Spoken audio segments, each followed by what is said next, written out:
His hands were shaking more than mine, which, considering I was the one holding the needle, was saying something. It was a late autumn evening, the kind where the sky goes dark before dinner and everyone inside feels just a little more honest than usual. I was covering for a colleague at a small family clinic on the edge of town, one of those places with a waiting room that smells like old magazines and hand sanitizer, where the fluorescent light in the corner flickers just enough to make you feel like you're in a dream. He came in at the very end of the evening, last patient. I almost didn't hear the door. He was tall, the kind of tall that makes a small exam room feel suddenly crowded, and he was holding his jacket in front of him like a shield. Mid-30s maybe, dark eyes that moved around the room before they landed on me, and when they did, he looked genuinely surprised, like he'd been expecting someone older, someone with gray hair and a frown. "I have an appointment," he said. "I think. My doctor called it in. Something about a B12 shot?" I smiled. "You think?" He exhaled, not quite a laugh, but close. "My doctor said it was easy, that I wouldn't even feel it." "Your doctor," I said, pulling on my gloves, "is an optimist." He sat down on the exam table, and the paper crinkled under him, and I watched his jaw tighten just slightly. That little tell. I've learned to read those, the jaw, the way someone's breath changes when they see you open a drawer, the way hands go very still when they're trying to pretend they're not afraid. "Have you had injections before?" I asked, not looking up from the tray. I was checking the syringe, a standard intramuscular setup, nothing dramatic.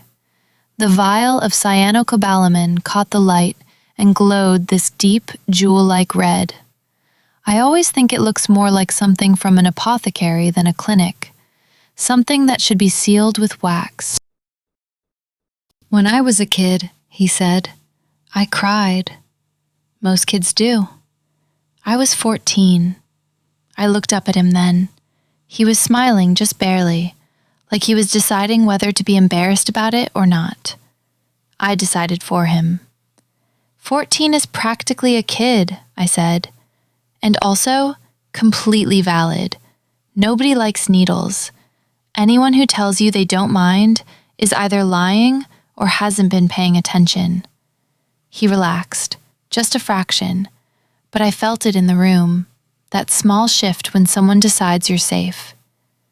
I asked him to roll up his sleeve, and he did, and I noticed his forearm was tense, every muscle braced, like he was expecting something terrible.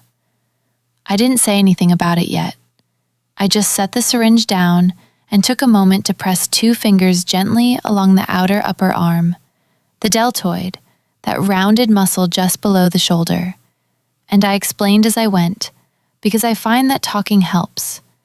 Not distracting chatter, real information. It gives people something to hold on to.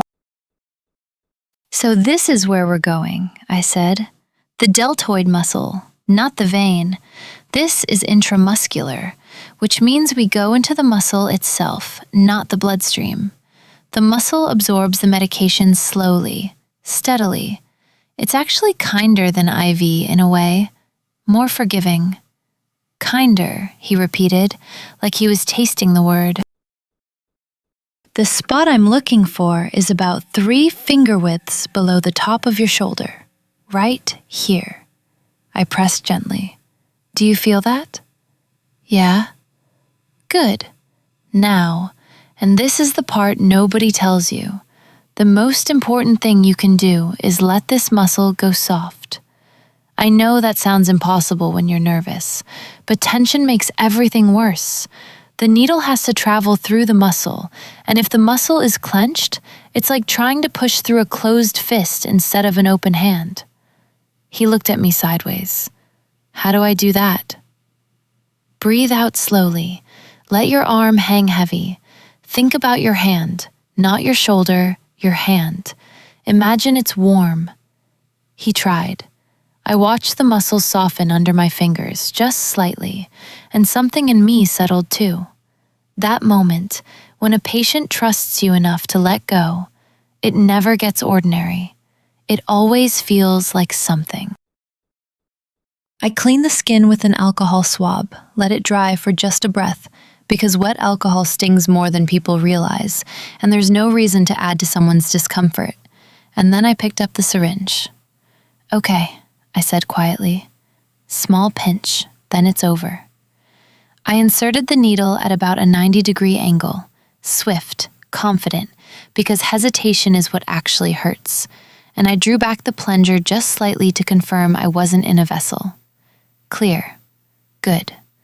Then I pressed the plunger slowly, steadily, letting the solution move into the muscle at a pace it could accept. He made a sound. Not pain exactly, more like surprise. "That's it?" he said. "That's it." I withdrew the needle in one clean motion, pressed a small piece of gauze to the spot. Just light pressure, no rubbing, because rubbing can cause bruising and nobody needs that. And then I held it there for a moment. His arm was warm under my fingers. The kind of warmth that means good circulation, a healthy body doing what it's supposed to do. "You didn't cry," I said. The bar was low. The bar was exactly right. He laughed then, a real one, and the room felt different after that, lighter. The flickering light in the corner didn't seem to matter anymore. While I was disposing of the syringe and making a note in his file, he asked me something I wasn't expecting. He said, "Do you ever get used to people being afraid of you?" I thought about that for a moment. I really thought about it. "I don't think the fear is ever really of me," I said. "It's of the needle, of not being in control, of something happening to their body that they didn't choose." I peeled off my gloves. My job is just to make that moment as small as possible.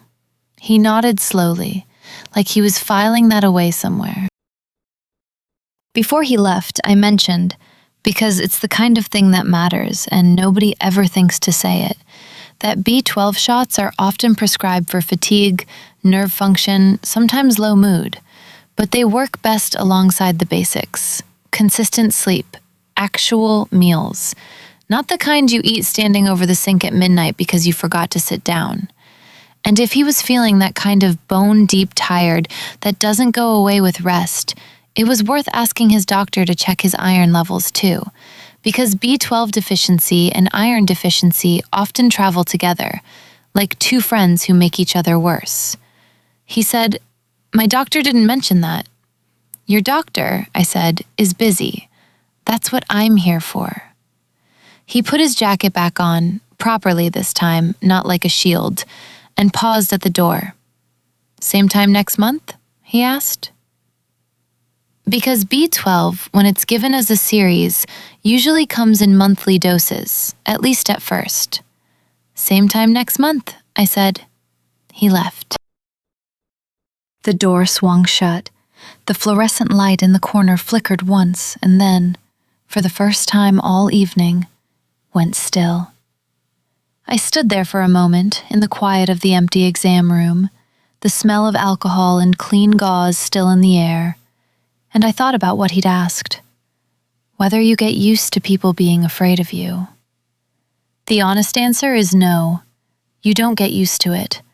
You just learn to be worth the trust it takes to let you close.